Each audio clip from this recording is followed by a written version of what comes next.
Hey guys, welcome back, it's Ripe again. In today's video, a homeowner association claimed my outdoor Christmas tree decoration violated their HOA bylaws and then promptly cut down my tree. They did not know that this old tree was worth over $65,000. Let's dive right into the story. The title story starts like this. About 5 years ago, my husband and I thought it might be a good idea to do something a little different regarding our Christmas tree. That was when the idea of being green and doing things that are good for the environment was on a huge upslope. When it came time to the holidays, we opted against going out and buying a tree. We still wanted to decorate something and decided it would be cool to just dress up one of the trees in our front yard. We had the perfect tree for it too, where the branches and greenery were low enough that we could reasonably do it. We wrapped it up in lights and tinsel. It was different for sure, but we still enjoyed it and told ourselves that we were doing good by not going to a tree farm. Plus, we saved a little bit of money, which was always nice. We decorated the tree on the 12th, and on the 21st we left to go out of state for the holiday, visiting and staying with my in-laws who we loved. I personally never had a big family, but my husband had 5 siblings and everybody got together for the holidays. It was just an amazing time full of magic and holiday spirit. What was not so great was coming home to see that all that was left of our tree was a stump and a pile of decorations. I was devastated to see the tree was gone, and my husband was just in pure anger. He started ranting about how he bet the HOA was behind this and only they could be so cruel to do this during the holidays. If it isn't obvious, we don't have a great history with the HOA we live in. The people in charge tend to be nasty and only interested in building bigger homes and raising property values, not actually improving the quality of the neighborhood or fixing things with the money that we give them.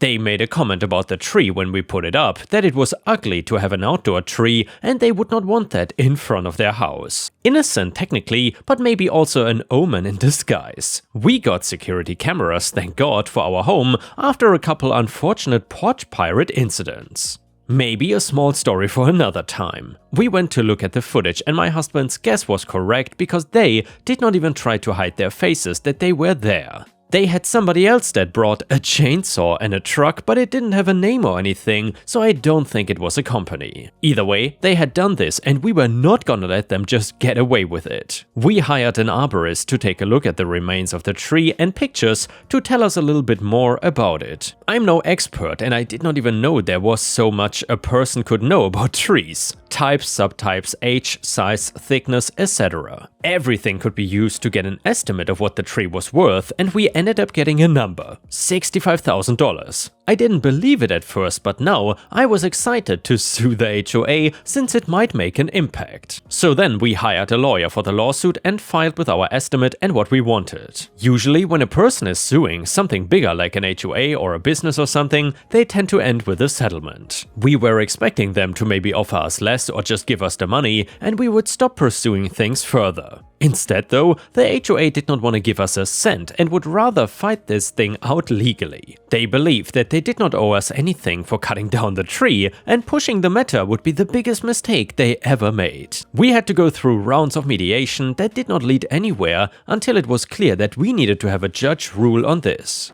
Otherwise, we would be fighting until we were all dead of old age. Some of you might be wondering what the HOA was fighting about since we had evidence. They still did it. They were not arguing that they were the ones that cut down the tree, instead they were arguing that they had the right to do it since the tree was supposedly breaking the HOA bylaws. There was nothing about decorating a tree, but they were trying to claim that we were having dangerous materials on our property that could lead to serious injury. Trying to pretend like the tree would catch fire from the lights and explode or something just ridiculous. No real argument or basis to claim that. Hell, we even did the safe thing and unplugged the tree lights when we left for vacation. They just were hoping we would give up and not force them to pay us. Instead though, we were now arguing our points in front of a judge who got to decide what was gonna happen. He agreed with us that we didn't violate anything and they destroyed the tree and would have to pay us what the arborist said it was worth. If they had agreed to give us the money from the start, we would have ended things right then and there. They instead chose to jerk us around for months. So we were gonna make their lives hell. As soon as we got the money, we pressed charges against them for trespassing and destroying our property. A separate criminal offense we now wanted them to be persecuted for. See, just because they gave us the money the tree was worth does not mean that they don't have to answer for their crimes. They did something against the law and now they were gonna need to pay for it. They could not even claim that they didn't do it without perjuring themselves because they admitted to doing it back in front of the other judge. They had no choice but to say that they were in fact guilty. They did not go down without a fight and try to argue random crap like the tree was dying, or that as the HOA they could remove any trees they wanted. More lies and more annoyance from the courts that wanted to get the HOA members involved away. Keeping in mind how much money it was costing them for their lawyer to keep defending them against this stuff, they had to pay for my first lawyer as well, and for this case it was against the state, so I did not need a lawyer anyway. They were going broke all over a tree that they did not think looked good. They had massive fines given to the HOA and the individual people involved. After the dust settled from the whole thing, the matter of fact was the HOA was just broke. All the money was gone and they had no choice but to step down and retire the HOA from existence. Either that or face the wrath of the entire neighborhood hearing that the money they had to pay monthly for improvements was all used on stupid legal fees. The people involved did not end up going to prison, but aside from the fines they had to pay, they were on probation and got community service. In my mind, the harshest thing you could get, aside from getting sent to one of the very overcrowded prisons in my state. We sadly don't have another tree we can decorate and are back to an indoor tree, a fake one actually, since we still don't want to contribute to trees being cut down. It is just crazy to think that an experiment we tried 1 year would cause the entire HOA to collapse. And yeah, ripe stars, for some people I suppose, an HOA collapsing would probably be the most amazing Christmas present they could ever get. Then again, I suppose not everybody is, in quotation marks, as lucky as OP is in this story. And now let's move on to the next story. It starts like this. I grew up in a very warm and loving environment, but from what I was told, I was lucky. I was told the story of how me and my sister had 2 drug addict parents who never took care of us. They never bothered feeding us and used to leave us at a junkie friend's house for days to go out partying. When my mom was pregnant with me, she smoked and got drunk. Luckily, I turned out pretty fine pretty often, and when I was born, my sister was the only one who took care of me. When I was 2 months old, they left us both in a mall and left. We got help from an old couple who also turned into our adoptive family, and we contacted the police, but my parents were not at the house, which looked like a homeless cave. We never saw them again, and after several months in foster care, the couple that helped us, throughout the whole way by the way, agreed to adopt us. Today I am 19 and Rose is 34. I still live with my adoptive family and she lives about 20 minutes away, so I come and visit her at least 3 to 4 times a week. So a couple of months ago my friend offered me to take a DNA test to find some information about my heritage. Since my sister would not speak of them much after the results came in, I found out some pretty interesting things like being 50% Ashkenazi Jew, and I found out later that I had an aunt, 33 female, in the system. I immediately reached out to her, let's call her Janet, and we agreed to meet in person. All that without telling Rose a thing. When we met up, I could see we have some similar characteristics like same hair color and same eyes. We tried to figure things out, so I asked her if she has a brother or sister, and she told me that when she was 13, her 14-year-old sister got pregnant while being drunk with her junkie boyfriend, and a month after giving birth, she ran away with the baby after some pretty intensive fights with their parents. They never found her and stopped looking after 1.5 years. I connected the dots, asked to see a picture of her, so we went to her parents' house. Mom was not home and father died 3 years ago. When I saw the picture, I knew. This was Rose 100%. Rose is my mom. We were never abandoned, we didn't have junkie parents, and she fabricated the entire thing to me and our adoptive family. I immediately gave Janet a hug and told her that it's too much for me right now and asked her to keep it a secret for now. I went to my best friend's house, told him everything, and for a week now I am sleeping over at his place. I told my parents and my sister that I'm at his house because he bought a new game that we both wanted for long and avoided talking to Rose too much. I cannot look her in the eyes right now, let alone tell her that I know the truth. What the hell am I supposed to do? How should I handle this? Should I tell her that I know? Edit, my best friend just took me out for a movie and a drink. I'm not that drunk right now though. I thank you all so much for your warm replies, made me look at the situation a bit clearer. I have decided to break it to Rose this week, but I need some time to think about how to tell her that I know. And by the way, Ripe Stars, if you would be in a situation like this, which to be fair is a little bit bizarre and probably not all that common, what would you have done in OP's situation? Let us know in the comments. Either way, I don't know if I should try getting there slowly or just break the news to her somehow. I even considered bringing her sister with me, but I genuinely think she will be pissed. I will keep updating as soon as I decide how to tell her. Right now, going to bed to sleep it over. Edit number 2. After seeing some comments asking how the adoption process went, I decided I need to explain some things. First of all, it's worth mentioning that the adoption process was not immediate and it took about a year between the time that happy couple found us outside the mall and the time they adopted us. We were in foster care that time and Rose used to keep touch with them and they would come visit us once or twice a week, or so I'm told. I don't know what to believe now, and eventually Rose broke down in tears for them and told them that she hates foster care and that her little brother, aka me, would grow up here and she could not bear that thought. At that time they decided to try and adopt her and hired lawyers and stuff, and after a few months it was legal and done. At least that's what I was told. I don't think my adoptive parents knew, but if they did, then that story is probably a lie too. Update to the story. Okay, so first of all, I want to thank everyone for your honest replies. It really helped me to get my feelings straight and get ready to confront her. After a week of avoiding, I came to her house with a picnic basket by surprise, so I will have a chance to speak with her. She was happy to see me and I told her to sit down because we need to talk. I started things with saying that I know that she has a secret that she's been hiding from me for years. Her face turned red and she started crying like hell. She knew what I was talking about. I told her the story about the DNA test, about Janet, and basically what I told you guys in the last post. Well, after she calmed down a bit, she told me the truth. She told me how she got drunk at a party and slept with one of the jerks who does nothing but smoke weed every day. He did not really care about a future kid and was like, yeah, whatever. Apparently, she found out that 10 years ago, he was stabbed in prison after sitting for drug dealing, assault and armed robbery. She told me how her mother used to convince her father to talk me out of the idea of keeping the baby.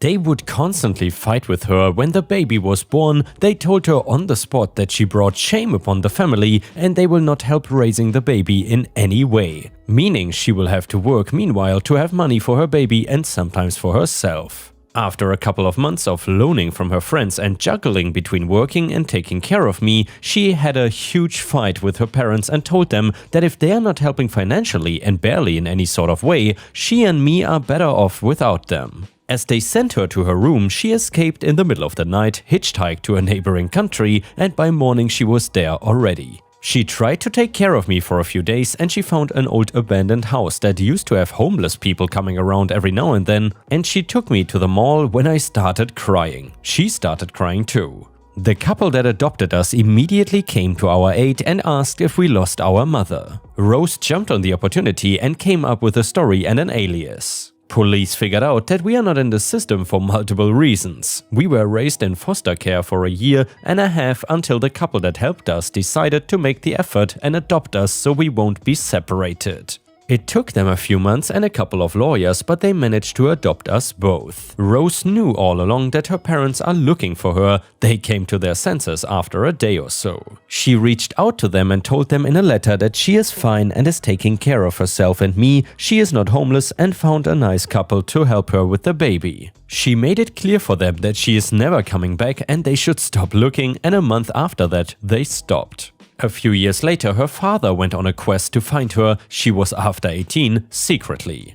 After so much time searching, he found her and apologized, and after a while she forgave him and kept secretly in touch with him. He met me a few times and I knew him as one of Rose's old friends from the park. He helped us a few times and apparently they would meet up once every 2 months secretly. Ironically, I'm glad I got to know him before he passed, even if I didn't know who he really is. By the way, the adoptive family never found out about the whole thing. So after hearing this, I told her we missed a lot by not knowing that she's my mother, and I told her I understand she did the right thing. I pulled out an "It's a boy" sign from the picnic basket and some snacks for a late baby shower, and we hugged for an hour or so, had a lot of fun, watched a movie, and I headed off to my parents', the adoptive one's house, to have dinner with them. I am glad she's my mother. I feel for the first time in years complete. I don't care that she lied because she did it for the greater good, and I honestly cannot imagine my life right now if she didn't. Thanks Reddit for helping me getting my feelings straight and helping me out mentally to cope with everything that happened. And yeah, Ripe Stars, I am glad that there is a sort of positive ending for OP, even though at least part of his life was actually a lie. But apparently that's not always a bad thing. Either way, if you enjoyed this story, please don't forget to post some star emojis in the comments and also like the video, because that would help me tremendously. And now let's continue to the next one. The next one is titled, I called the cops on my neighbor. Background, I, 40 female, am unmarried, no kids, and my sister, 45 female, is married with 3 kids and bought a house about 3 to 4 years ago in the super nice suburb of a town. It is a great area, lots of parks, trails with a really good school system. I found and bought a house in the same neighborhood. I loved it for the size of the yards, it was great for my dogs, and I love that I can now walk or jog to all the trails and the local lake. It is, however, very suburban, and most of the people here have families, making me a little bit of an outlier. I am fine with that though, I don't really care. I live in the house by myself, neighbors have been nice, but most of them hang out with each other and have playdates with the kids. There are neighborhood barbecues that I've been to, so a week ago I'm watching TV at home, around 9 PM, and all of a sudden my dogs start going crazy. My doorbell rings multiple times and then rapid knocking. I jump off my couch, look at my Ring doorbell, and it's a stranger, a male, knocking on my door. I have no idea who he is and he just keeps banging on my door. My dogs are freaking out too. So then I called the cops. He goes away and after about 5 to 7 minutes, the cops show up 20 minutes later. I show them the video, they told me they know who it is, would not tell me, and then left. The next day, I get a phone call from my sister. She is super pissed that I called the cops on Dave, and how could I do that in this community? I'm confused, who is Dave? Oh, it's apparently the local neighborhood watch guy and school teacher, and he thought I was driving too fast down the street and wanted to talk to me. I was flabbergasted. Number one, there is no way to drive fast in this neighborhood. There are stop signs everywhere, cops everywhere, and they have their own police force, and there are speed bumps every 2 blocks. Number two, why didn't he call, text or email before knocking on the door at 9 PM on anyone's house, much less a single woman at home? Sister said that my reaction was totally over the top and you don't live in the hood anymore. People visit other people. I stand by my right to be safe and not get harassed by the neighbor though. Sister is pissed because there was no danger whatsoever, supposedly, and apparently this was the discussion at the recent PTA meeting, and since I was not there, why would I go to a PTA meeting? She was charged with defending me and now she looks bad by association. She also brought up that I walk my dogs without a bra on all the time, and that's just not good. She wants me to reach out to Dave and apologize and say that I'm absolutely sorry for calling the cops and driving fast. She told me that I needed to play nice with the neighbors unless I wanted to be moving in a year. Maybe I did overreact, maybe I'm just so annoyed that I don't want to do anything related to that, and maybe that really makes me the a-hole. Update, I think I'm doing this right. I wanted to update people because I got a few DMs. And by the way, Ripe Stars, just to quickly interject, do you think that OP is the a-hole in this story or not? Let us know in the comments. At least for me, I would say that OP is definitely not the a-hole, and this Dave guy sounds like a crazy busybody, and I definitely get HOA flashbacks here. Anyway, let me know what you think. So initially I just wanted it to blow over. I hate confrontation and I like being left alone, so I said whatever. I then made acquaintances with my neighbors next door, the gardeners. They are empty nesters, that's what happens when you have whoopsie kids at 21, my neighbor, and are very nice. They told me that the PTA meeting is nothing more than a reason for a bunch of people to get together for food and beer, and if you really had something to talk about, you go to the real school board meeting. They told me when and where, and I went. Lo and behold, it's like a neighborhood barbecue. They all gather at someone's house and order pizza and bring beer and maybe a couple of pies and desserts. Not everyone comes, really just the neighbors in the area, and then it rotates. I had a warm welcome and no one really talked about schools or kids stuff. My sister was there, but she avoided me. I ended up talking to a couple people and gently, aka very indirectly, brought up Dave, and everyone here was right. Everyone knows Dave. The general consensus is that he's a busybody, has reported half the neighborhood to I don't even know who. Nothing ever comes of it, and he's kind of a nuisance. He does have a loyal group of neighbors that defend him, but mostly just stay clear of him. I ended up telling my neighbor about what happened and she laughed, saying that she would have done the same, and her husband chimed in and said, "Though if you open the door for Dave, the only thing to fear is that you'll be talked to death." So all in all, no one seemed to care about what happened, and honestly, no one even seemed to know. So then I went over to my sister, since she's the only one that seems to be making this into a big deal. Long story short, she is. She simply does not like that I moved here, and that's really it. She just really did not think I would ever move to the suburbs, and when I did, she really did not want to be lumped together with me. We got into kind of a fight over it. Also, she wanted to run for school board, and Dave sits on the school board, so he was pissed that I called the cops, and she felt like I was getting her in trouble. So yeah, it goes without saying, we currently are not talking. A user in the comments said, "I'm sorry, the moment the cops basically went, yep, we know who this guy is. You know, they are not a huge fan of him."